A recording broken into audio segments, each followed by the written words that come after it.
trazer o retrospecto político que é essa notícia. STF mantém Moro réu por calúnia contra ministro Gilmar Mendes. A verdade é que o jogo virou. A justiça, que foi usada um dia como arma política, agora vem cobrar a conta. Sérgio Moro, aquele que se achava acima da lei, agora é réu no STF. Réu por caluniar o ministro Gilmar Mendes, insinuando que ele vendia sentenças. A primeira turma do Supremo começou a julgar o caso na última sexta-feira. O julgamento segue até o fim dessa semana, mas a maioria dos ministros já decidiu.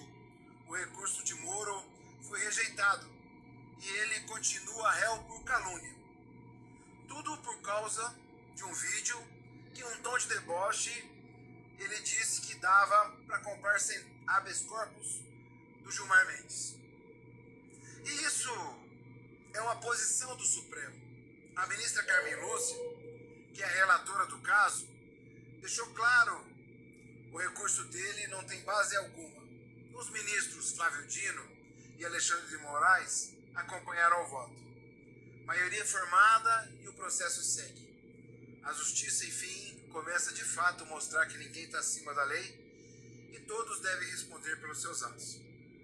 Mas a ironia, o curioso, melhor dizendo, é ver que o mesmo que usou a toga para perseguir adversários políticos, agora está pedindo justiça e bom senso. Foi essa uma fala do senador paranaense pedindo para que se tenha justiça e bom senso. O mesmo que montou processos cheios de irregularidade, que condenou sem provas, que interferiu numa eleição e hoje fala em direito de defesa. O mesmo que atropelou a Constituição Federal, agora tenta se esconder atrás dela. O país inteiro lembra do papel que ele teve na Lava Jato e as consequências que trouxe aqui para o Brasil. A nossa engenharia pesada foi destruída. A Petrobras também, pela dupla Moro e Deltan. A Lava Jato ceifou 4.400 milhões de emprego no Brasil. Agora a história dá sua resposta. A roda gira e o Brasil está vendo a verdade. O Brasil que reelegeu o presidente Lula mais uma vez para criar e gerar empregos e colocar nossa economia na rota de crescimento. E o que é importante falar desse processo? Primeiro que o Sérgio Moro não tem só esse processo. Tem processo do CNJ, o omisso ministro da Justiça que não denunciou os casos do INSS. Se fosse firme e sério, não tinha o que aconteceu no INSS hoje, porque recebeu mais de 16 mil denúncias do PROCON de São Paulo, não tomou providências, não foi o Sérgio Moro que a gente estava acostumado a ver na propaganda da Lava Jato. Foi o Sérgio Morno, fraquinho. E esse juiz hoje está aí falando de bom senso. Se ele for condenado nesse processo, ele pode perder o mandato de senador. Assim como aconteceu essa semana com o vereador Alexandre Frota. Condenado, perdeu o mandato por calúnia e difamação. Mas Moro vai além disso. Tem muito mais coisas que a justiça tem para falar do Moro, mas que o tempo da vida e a política vai cobrar dele agora. Esses outros processos que ele vai ser agora obrigado a explicar por que deixou roubar a aposentadoria de velhinhos e não fez nada, é um deles. O que tem no CNJ é outro. Esse aqui é mais um. E em breve eu vou trazer a notícia aqui de um outro fato político que envolve o maior mentiroso da história política aqui do Paraná. Um homem que usou o judiciário para espalhar e perseguir pessoas aqui no estado. O juiz que fez politicagem e infelizmente acabou virando senador.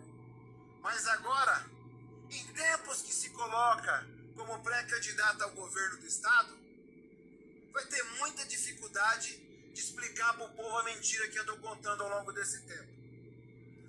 Todas essas coisas não acontecem por si só.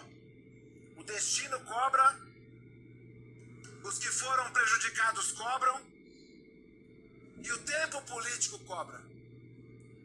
A armação começa a ganhar contornos. E ele pode sim, de acordo com o artigo 55, inciso 6º da Constituição Federal, ter seu mandato de senador interrompido. Que de fato nem devia ter esse mandato. Mas o que a gente tem que colocar aqui é uma análise do contexto como um todo. O todo engomado, o todo artificial, juiz da Lava Jato, não sustenta em pé o que fala sentado. Tudo começa a ser desconstruído, desconectado. E nesse pouco tempo que a gente tem até o ano que vem, Sérgio Moro será colocado à prova. A prova que ele sempre se recusou de fazer. A apresentar provas de tudo que ele construiu aqui na política paranaense. A gente já sabe que continua uma ação no Supremo Tribunal Federal sobre o gasto de campanha do Senado acumulado que ele teve aqui no estado. Inclusive eu sou o autor dessa ação, assinei ela como presidente do Partido dos Trabalhadores. Mas mais do que isso, o jogo político vai fazer ele vir à frente dos holofortes da imprensa, se defender e apresentar o que ele escondeu até agora, que é a verdade. Tudo o que Moro fez ao longo desse tempo aqui foi simplesmente estabelecer um uso do judiciário para a finalidade política, que é o que a gente está vendo agora. Foi um juiz parcial que interferiu num processo eleitoral nacional em 2018, negociou a sua ida ao Supremo virando ministro da Justiça. Essa ida não deu certo, se virou contra quem ele próprio criou, que foi Jair Bolsonaro, se desentenderam e agora ele vem disputar o governo do Paraná. Claro que o governo do Paraná nunca foi objeto de campanha dele. Que ele queria ter ido para São Paulo, ser senador por São Paulo. Uma hora dessa ele estava querendo disputar o governo de São Paulo. Mas agora, de forma oportuna, e é o que sobrou para o jantar, digamos assim, ele quer disputar o governo do estado do Paraná. Mas o Moro será, aos poucos, desmascarado por todas as contradições. E em breve, terá outra coisa que ele terá que vir se explicar. Dou notícias em breve para vocês de quem de fato é o falso moralista. A pessoa que enganou milhões de paranaenses, mas que agora, no tempo da política, vai ter que se autoafirmar e provar que estamos errados, que ele está correto, que tudo que eu disse aqui não é verdade.